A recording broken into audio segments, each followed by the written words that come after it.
नमस्कार and welcome you all to world affairs. मैं हूं प्रशांत धवन। नाउ रिसेंटली भारत सरकार के एक निर्णय ने सबको सरप्राइज कर दिया। सब लोग मेरे ख्याल से सरप्राइज्ड हैं। लोग ऑनलाइन पूछ रहे हैं कि जब मौका आया चाइना को टारगेट करने का यूनाइटेड नेशंस में, तब इंडिया पीछे क्यों हट गया। चाइना मेरे ख्याल से खुद सरप्राइज होगा कि इतना इन लोगों ने कश्मीर का इशू रेस किया, यूएन सिक्योरिटी काउंसिल में कोशिश करी रेस करने की, तब भी इंडिया ने चाइना के अगेंस्ट वोट नहीं किया, जब चाइना बहुत बुरी तरीके से फंस सकता था। यहां पर आप देख पाओगे इंडिया एब्सटेन्स। इंडिया ने ना वोट यस किया ना वोट नो किया from voting debate on China's human right situation. हुआ यहां पर क्या कि फ्रांस, ऑस्ट्रेलिया समेत कुछ और कंट्रीज ने उइगुर मुसलमान इशू पर यूएन में चाइना के अगेंस्ट वोटिंग स्टार्ट करवा दी। यूएन ह्यूमन राइट्स काउंसिल में वोटिंग स्टार्ट करवा दी। वोटिंग इस बात को लेकर हो रही थी कि क्या यूनाइटेड नेशंस में उइगुर मुसलमानों का इशू डिबेट करना चाहिए या फिर नहीं डिबेट करना चाहिए। और चाइना ने यह वोटिंग जीत ली। जी हां, सरप्राइजिंगली चाइना के पक्ष में ज्यादा वोट आ गए, बाकी कंट्रीज के पास कम वोट थे और इंडिया का एब्सटेन करना यहां पर बहुत क्रिटिकल था, क्योंकि यहां पे आप देख पाओगे अभी यूएन के ह्यूमन राइट्स काउंसिल में ये सब कंट्रीज मेंबर है। यहाँ पे आपको दिख रहा होगा इंडिया भी आज के समय यहाँ पर मेंबर है, पाकिस्तान, नेपाल, चाइना यहाँ पर मेंबर है ही। रशिया एक टाइम पर मेंबर था मगर बाद में रशिया को यहाँ से निकाल दिया गया। रशिया कहता है कि हम खुद ही इस काउंसिल से निकल गए। तो खैर मेन बात यह है कि रशिया की यहाँ पर वोटिंग हुई नहीं है। उसके अलावा मेंबर कंट्रीज में आप देखोगे यूएसए, फ्रांस, यूके, ये सब देश भी आपको मिलेंगे। तो जब वोटिंग करने की बारी आई कि क्या उइगुर मुसलमानों का issue UN human rights council में डिबेट करना चाहिए या नहीं करना चाहिए, यहां पर आप देखोगे यस वोट किया है यूएसए ने, उसके अलावा ये फ्रांस ने यहां पर यस वोट किया है। मेनली जो वेस्टर्न कंट्रीज हैं, जो यूएसए के अलाइड कंट्रीज हैं, सब ने यहां पर यस वोट किया, मगर इंडिया ने यहां पर एब्सटेन कर दिया। पाकिस्तान ऑफ कोर्स चाइना के पक्ष में वोट करेगा, तो पाकिस्तान ने यहां पर नो वोट किया है। उसके अलावा नेपाल ने भी, इंटरेस्टिंगली नेपाल भी आप अगर देखो तो चाइना के पक्ष में वोट कर रहा है। नेपाल ने भी यहां पर एब्सटेन नहीं किया, चाइना के पक्ष में नो वोट कर दिया। और टोटल आप अगर देखो तो 19 कंट्रीज ने वोट किया है नो। नो का मतलब कि चाइना के समर्थन में वोट किया है। 17 कंट्रीज ने यहां पर वोट किया यस। तो अगर भारत भी यहाँ पे एक बार को ना यस वोट कर देता और भारत कुछ और कंट्रीज को यहाँ पर बना लेता, फॉर एग्जांपल नेपाल यहाँ पर है और कुछ और देश है यहाँ पर, अगर वो सब कंट्रीज ही मान जाते तो चाइना ये रेजोल्यूशन हार सकता था और फिर उइगुर मुस्लिम्स का इशू ओपनली यूएन में डिस्कस होता। बट अपने आप में ये चाइना की बड़ी जीत है। यूएस काफी शॉक्ड है। यूएस ने बोला है कि हम काफी डिसअपॉइंटेड हैं कि ये रेजोल्यूशन चाइना के अगेंस्ट फेल कर गया। तो डिस्कस करते हैं यहाँ पर कि जब टाइम आया तब भारत ने चाइना के अगेंस्ट वोट क्यों नहीं किया यूएन ह्यूमन राइट्स काउंसिल में। बहुत कुछ आपको जानने को मिलेगा, मगर आगे बढ़ने से पहले आपसे क्वेश्चन पूछूंगा।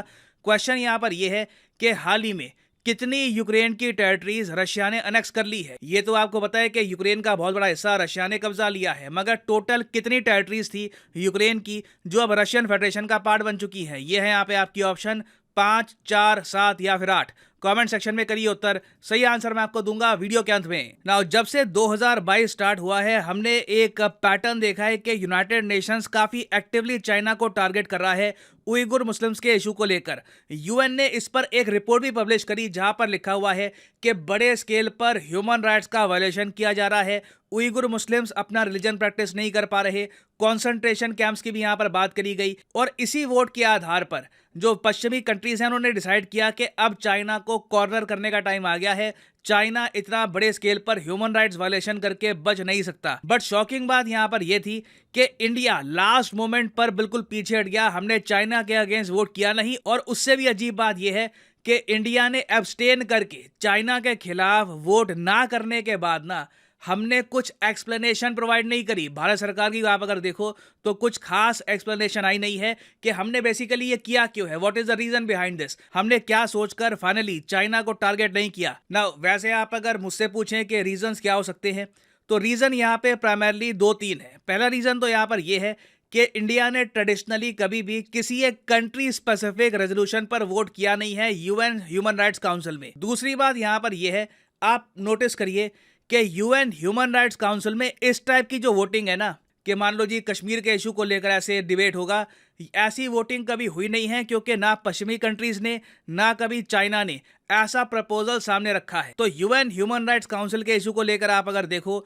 तो इंडिया और चाइना के बीच में एक म्यूचुअल अंडरस्टैंडिंग है कि दोनों कंट्रीज जो इंटरनल इश्यूज हैं एक दूसरे के उस पर एक दूसरे को टारगेट नहीं करेंगे ह्यूमन राइट्स काउंसिल में।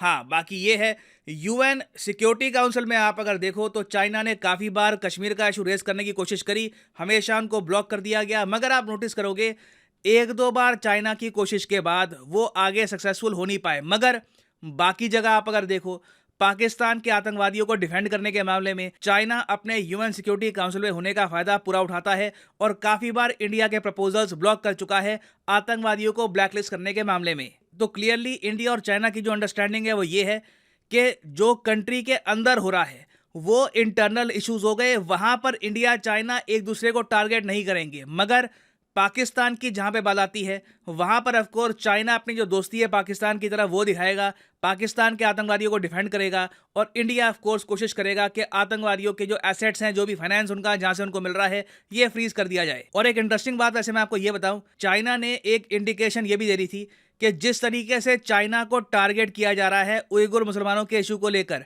ऐसे कल को किसी भी डेवलपिंग कंट्रीज को ये टारगेट कर लेंगे। तो चाइना ने एक बार को ना यूएन ह्यूमन राइट्स काउंसिल में developed countries versus developing countries का एक सिनेरियो क्रिएट कर दिया था कि अंत में जो ये यहाँ पर वोटिंग हो रही है ना, ये जो विकसित देश है ये एक डेवलपिंग कंट्री, चाइना आज भी अपने आप को डेवलपिंग कहता है, एक डेवलपिंग कंट्री को टारगेट कर रहे हैं। तो सारे डेवलपिंग कंट्रीज को इकट्ठा आ जाना चाहिए क्योंकि कल को वो भी हो सकते हैं टारगेट। और इसलिए आपने देखा होगा ना सिर्फ इंडिया, इवन ब्राजील ने भी यहां पर किया है एब्सटेन। और सरप्राइजिंगली, सबसे सरप्राइजिंग बात यहां पर आप ये भी नोट करोगे कि यूक्रेन, एक ऐसा देश जिसको यूएसए आज के समय लगातार मिलियंस ऑफ डॉलर्स के चेक दे रहा है, वेपन्स दे रहा है, ये कंट्री भी एब्सटेन कर गया। इस कंट्री ने भी चाइना के अगेंस्ट नहीं वोट किया, इवन दो यूक्रेन काफी बार कह चुका है कि चाइना बढ़ चढ़ के रशिया का सपोर्ट कर रहा है वॉर में। तो इसलिए हमको यहां पर कहना होगा कि ये एक मेजर डिप्लोमेटिक जीत है चाइना के लिए। ना सिर्फ भारत ने चाइना के अगेंस्ट वोट करने से मना कर दिया, इवन यूक्रेन ने भी यहां पर एब्सटेन किया है। मगर कहीं ना कहीं देखिए इंडिया को सोचना होगा लॉन्ग टर्म में कि जो हमारी पॉलिसी है रिगार्डिंग चाइना, क्या ये ठीक है, क्या ये अभी के लिए जो स्टांस है कि एक दूसरे के इंटरनल इश्यूज पर डायरेक्टली हम कमेंट करेंगे नहीं, मगर जो आतंकवादियों का इशू है वो अलग है।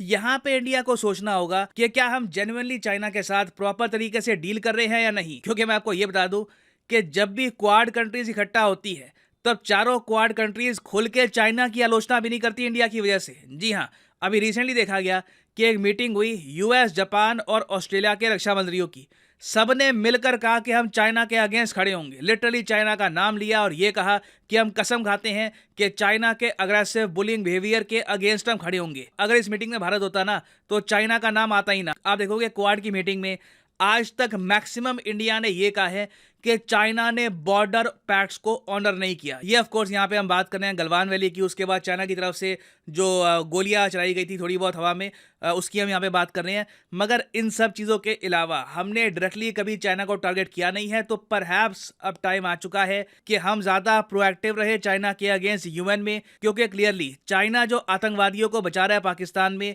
वो आज नहीं तो कल इंडिया को ही डैमेज करेंगे और फिर वो इंडिया का इंटरनल इशू भी बन जाएगा। तो यहां पर मैं आप सबसे जानना चाहता हूं, क्या आप भारत सरकार के इस निर्णय से एग्री करते हैं? क्या आप मानते हैं कि चाइना के खिलाफ ना वोट करना सही निर्णय था, या फिर आप मानते हैं कि नहीं यही सही टाइम था, एक बार को चाइना को मैसेज सेंड करते, बाकी जो क्वाड कंट्रीज उनके साथ खड़े होते और इंडिया ने एक अपॉर्चुनिटी यहां पर मिस कर दी? लिखिएगा इसके बारे में कमेंट सेक्शन में, मैं जेन्युइनली जानना चाहूंगा आप सबका ओपिनियन। और हाँ, फाइनली वापस आते हैं क्वेश्चन की तरफ कि रिसेंटली कितनी यूक्रेन की टेरिटरीज रशिया ने कब्जा ली थी। तो सही उत्तर यहाँ पे है ऑप्शन बी, 4 टेरिटरीज थी। यहाँ पे आप देख पाओगे Russian federation council ratifies annexation of 4 Ukrainian regions. ये रीजन कौन कौन से हैं? एक तो लुहांस्क, डोनेस्क, जापोरिजिया और उसके अलावा खेरोसान। क्राइमिया रशिया ने पहले ही कब्जा लिया था, तो याद रखिएगा ये बहुत न्यूज़ में है, make sure to remember this. Finally यहाँ पर मैं ये भी ऐड कर दूं कि लाइफ में अगर आप एक बार प्रॉपरली यूपीएससी एग्जाम की तैयारी करना चाहते हैं जेन्युइन तरीके से, तो आप अनअकैडमी का स्पेशल कॉम्बो पैकेज परचेज कर सकते हैं। कमेंट सेक्शन में जाइए, यहाँ पे आपको मिलेगा लिंक इस कॉम्बो पैकेज का। नाउ इस कॉम्बो पैकेज की खास बात यह है कि आपको यहाँ पर प्रीलिम्स, मेंस और ऑप्शनल तीनों की तैयारी करने का मौका मिलता है इन अ सिंगल परचेज। ये सारे जो आप कोर्सेज हैं अलग अलग परचेज करोगे तो 10 to 15,000 रुपीज आपको एक्स्ट्रा पे करने होंगे। तो कॉम्बो में वैसे ही आपकी सेविंग होती है। तो अगर मान लीजिए अभी आपका प्लान है कि आप 2-3 साल में आराम से यूपीएससी के एग्जाम का एक प्रॉपर अटेम्प्ट देंगे, तो जो 36 महीने का कोर्स है ये आप कर सकते हैं परचेज। मगर जो प्राइसेस यहाँ पर लिखे हैं कभी भी पे मत कर देना। सिंपली यहाँ पर कोड यूज करो PD10 और प्राइसेस गिरना स्टार्ट हो जाएंगे। The prices will start falling. सिर्फ 3,000 रुपए में यूपीएससी ऑप्शनल, प्रीलिम्स, मेंस तीनों की तैयारी आप कर सकते हैं with Unacademy. So use the code PD10 and save money. So इसी नोट के साथ ये है वीडियो का अंत। Thank you for listening and as always God bless you all.